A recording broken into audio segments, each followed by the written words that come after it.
चला या सगळ्या प्रश्नांची चर्चा करूया। आपल्यासोबत मान्यवर पाहुणे या चर्चेत सहभागी झालेत। आपल्यासोबत महिला डॉक्टरचा भाऊ जोडला गेलेला आहे। आपल्यासोबत सेंट्रल मार्ड महिला प्रतिनिधी डॉक्टर ईश्वरी सोमवंशी जोडल्या गेलेल्या आहेत। आपल्यासोबत थोड्याच वेळात शिवसेना उद्धव बाळासाहेब ठाकरे पक्षाच्या नेत्या सुषमाताई अंधारे असतील। आपल्यासोबत भाजपचे सहमुख्य प्रवक्ते अजित चव्हाण जोडले गेलेले आहेत। सुषमाताई तुमचे स्वागत, अजितराव तुमचं स्वागत आणि राष्ट्रवादी शरदचंद्र पवार पक्षाचे नेते महबूब शेख सुद्धा या चर्चेत सहभागी झालेत। मी त्यांचं सुद्धा स्वागत करतोय।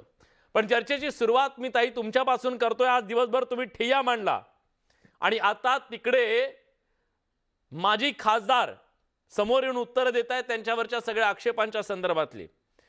पण तुमचा आरोप हा आहे विरोधकांचा की हे सगळं प्रकरण दडपलं जात आहे। सरकारने एसआयटी नेमली तरी सुद्धा तुम्ही समाधानी नाहीयेत, असं तुम्हाला का वाटतंय की हे प्रकरण दडपलं जात आहे? पहिली गोष्ट मी आपल्याला सांगितली पाहिजे की सरकारने एसआयटी अजिबात नेमलेली नाही। सरकारने फक्त आणि फक्त तपासावर देखरेख करण्यासाठी एक व्यक्ती नेमलेली आहे आणि अशी एक व्यक्ती नेमणं हे तपास कामात मोनोपोली निर्माण करू शकतं, म्हणून त्याच्यावर आक्षेप आहे। आणि आमचा तुमच्या एसआयटी वर विश्वास नाही, अशा असंख्य एसआयटी आतापर्यंत झालेल्या आहेत। आम्हाला जे करायचं आहे तर आम्हाला उच्च न्यायालयाची चौकशी हवी आहे एक। दुसरं असं की अख्खा दिवस मी माध्यमांच्या समोर एकच गोष्ट सांगत होते की तुम्ही का उत्तर देण्यासाठी तयार झालेला आहात। म्हणजे रणजितसिंह नाईक निंबाळकरांना स्वतःचा त्यांचा इनर कॉन्शियस का स्वतःला दोषी समजत आहे। अरे मी असं म्हणते की मी तुमच्या फलटण मध्ये आलीये, माझ्या सोबत या, आमच्या लढ्यात मदत करा आणि आमच्या सोबत येऊन त्या पोलीस स्टेशन मध्ये चला। का बरं ते माझ्या सोबत आले नाही? मी त्यांना अनेक वेळा म्हटलं की तुम्ही या, आम्ही वाट बघत आहोत, मात्र ते आले नाही। ते म्हणाले मी आरोपांवरचं उत्तर देईन। म्हणजे आपण आरोपी आहोत हे त्यांनी स्वतःच मान्य केलं। ठीक आहे। आता तिसरी गोष्ट की याचं राजकारण होत आहे का, तर जरा एकदा आम्ही सांगितलं पाहिजे की आज एवढी लोक महाराष्ट्रभरातनं तिथं जमली होती आणि डॉक्टर प्रमोद तिकडे होते। डॉक्टर प्रमोद आपल्याला सांगू शकतील कुठल्याही पक्षाचा झेंडा तिथे नव्हता किंवा कुठल्याही पक्षाचं बॅनर तिथे नव्हतं।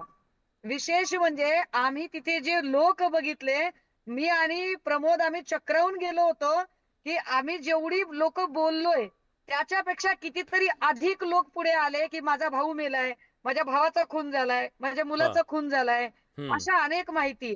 आणि सगळ्यात महत्वाची जी माहिती आम्हाला आज अजून एक धक्कादायक माहिती मिळाली की आम्ही तिथे पोहोचल्यानंतर एक व्यक्ती आली, मला त्यांचं नाव डिस्क्लोज करायचं नाही, ते मी यथावकाश त्याच्यावर बोलेन, पण त्यांनी असं म्हटलं की हँगिंगच्या वेळचा मी पहिला इसम आहे इथला बघणारा, म्हणजे एका पोलिसासोबत आत येऊन बघणारा।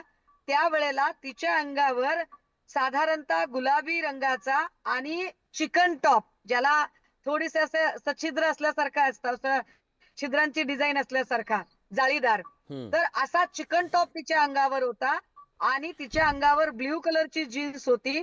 मात्र जेव्हा आम्ही खाली नंतर बेडशीट मध्ये तिला गुंडाळलं गेलं आणि बाहेर आणलं गेलं तेव्हा मात्र मी शॉक्ड झालो की तिच्या अंगावर ब्लॅक कलरची जीन्स होती आणि साधारणतः थोडासा पीच कलर आणि त्याच्यावरची फुलांचा टॉप होता। हे फार महत्वाचं निरीक्षण मी आपल्याला सांगत आहे जे तिथे आम्हाला ऐकायला मिळालं एक। दुसरं असं की तिथल्या पोलिसांचा जो निगरगट्टपणा होता, म्हणजे इतके, मला असं वाटतं की परळी काहीच नाही त्याच्या पुढे। परळी अगदी म्हणजे 1% पण नाही, इतक्या वाईट पद्धतीची पोलीस यंत्रणा जर तिथली असेल की किमान 50 ते 70 कुटुंब असे होते जे धडाधड नाव घेत होते आणि सांगत होते की पाटीलने आम्हाला त्रास दिला, महाडिकने आम्हाला त्रास दिला, जायपत्रेने आम्हाला त्रास दिला, प्रत्येक जण येऊन बोलत होता। मात्र यातला एकही पोलीस ऑफिसर समोर आला नाही।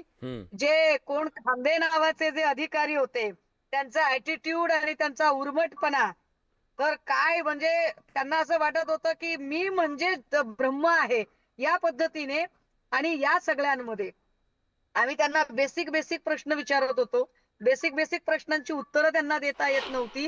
विशेष त्यांना याचंही भान नव्हतं की दोन कुटुंब, एक प्रमोदचं कुटुंब असं होतं की आज संपदाचं 13वं करून ते आले होते आणि एक दुसरं कुटुंब होतं ज्यांच्यामध्ये त्यांच्या अक्षरशः 12व्याचा विधी करून ती लोक आलेली होती आणि ती सांगत होती की आम्ही आमच्या माणसाचं ताट करून आलो इकडे. नाही, इतक्या पद्धतीने बरं याच्यावर काय राजकारण करायचंय आम्ही?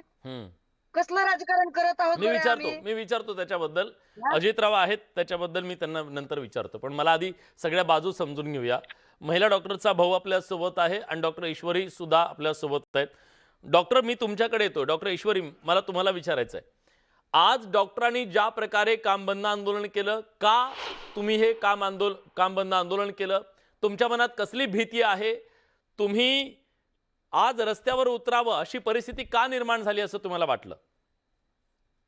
आम्ही 1 आठवडा वाट बघितली, की याच्यावर काही करतील शासन वगैरे, काही कारवाई होईल, पण काहीही झालं नाही. त्याच्यामुळे आणि दबाव होता, त्याच्यामुळे आम्हाला काहीही करता आंदोलनाला उतरायचंच होतं, कारण काहीच हालचाली होत नव्हत्या. त्याच्यामुळे आम्हाला हे आंदोलन करावं लागलंय.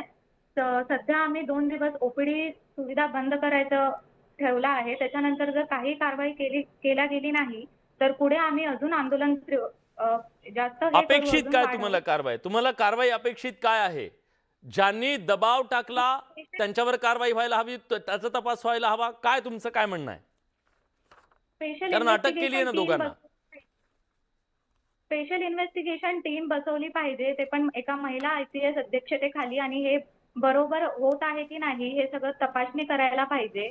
नंतर जे पण कुटुंब आहे त्यांना 5 करोडची मदत करायला पाहिजे, असं आमचं हे आहे.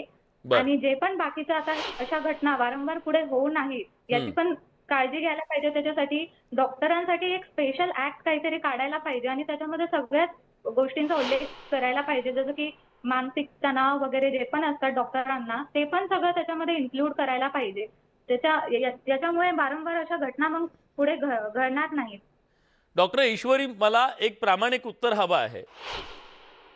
अशा प्रकारे जेव्हा तुम्ही ड्युटी करत असता, खरं तर आज तुमचं योगदान खूप महत्त्वाचं आहे निवासी डॉक्टरांचं सगळीकडे, कारण तुम्ही खाजगी प्रॅक्टिस न करता ही सेवा देताय नागरिकांना, सामान्य नागरिकांना. ही सगळी आरोग्य यंत्रणा तुमच्यावरती टिकून आहे. पण असं करत असताना तुम्ही थेट लोकांशी संबंधित येता, म्हणजे अपघात झाला, मृत्यू झाला, हत्या झाली, जे काय असेल ते थेट तुमच्यापर्यंत येतं पहिल्यांदा. अशा वेळी तुमच्यावर दबाव येतो का? जे ह्या डॉक्टरच्या बद्दल घडलं, खरंच अशा प्रकारची कॉमन प्रॅक्टिस आहे का? असं होतं का?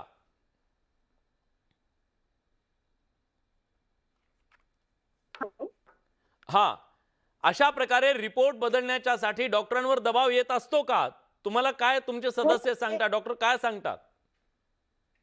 बऱ्याच ठिकाणी अशी घटना होत असतात आणि महिला डॉक्टर 48 आवर्स पण ऑन कॉल असतात, तर त्यांच्यासाठी हव्या त्या सुविधा पण नसतात तिथे, जे असायला पाहिजेत. आणि बऱ्याच ठिकाणी असे काही लोक येतात आणि दबाव टाकतात आणि मोस्टली हे PHC वगैरे या ठिकाणी या गोष्टी जास्त घडून येतात, कारण की तिथे एखादाच medical officer at a time असतो, तिथे जास्त लोक नसतात, तर या गोष्टींवर होत असतात.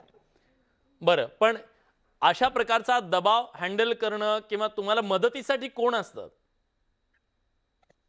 तेच मी सांगत आहे, मदतीसाठी कोणीच नसतं तिथे, कारण की अशा ठिकाणी बरेचदा एकच मेडिकल ऑफिसर असतो आणि प्रत्येकदा कोणी ना कोणी मदतीसाठी असणे हे नाही आहे. आणि रात्रीच्या वेळेस तर खूप प्रॉब्लेम्स असतात. बऱ्याच ठिकाणी काही सुविधा नसतात, काही नसतात. नंतर रात्री कसलेही लोक येऊ शकतात असल्या ठिकाणी, म्हणजे दारू पिलेले हे ते. नंतर त्याच्यामुळेच तर किती डॉक्टरांवर मारहाण होते, हे होते. लोक व्यवस्थितपणे काय आहेत ते पण सांगितल्या जात नाही.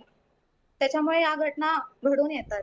या डॉक्टर आत्महत्येच्या नंतर महिला डॉक्टरांच्या मनात, निवासी डॉक्टरांच्या मनात काय उमटलेलं आहे? त्याची प्रतिक्रिया काय उमटलेली आहे? तुमच्या मनात एक भीती निर्माण झाली आहे?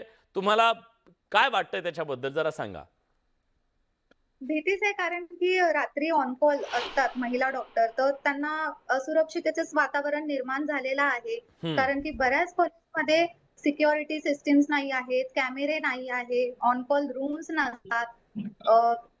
असे आणि लोक येतात, कधी एमर्जन्सी केसेस वगैरे होतात, तर अशा ठिकाणी पूर्ण सगळ्या सुविधा व्हायला पाहिजेत, तर बऱ्याच ठिकाणी नाही. त्यामुळे सगळ्या महिला डॉक्टरांमध्ये आधीपासूनच खूप असुरक्षिततेचं वातावरण आहे इथे, तर त्यांच्यासाठी अशी स्पेशल काहीतरी प्रोटेक्शन टीम वगैरे तिथे असायला पाहिजे. नक्कीच. आपल्यासोबत या पीडित महिला डॉक्टरचे भाऊ सुद्धा आहेत. SIT नेमलेली आहे सरकारनं, तुमची मागणी होती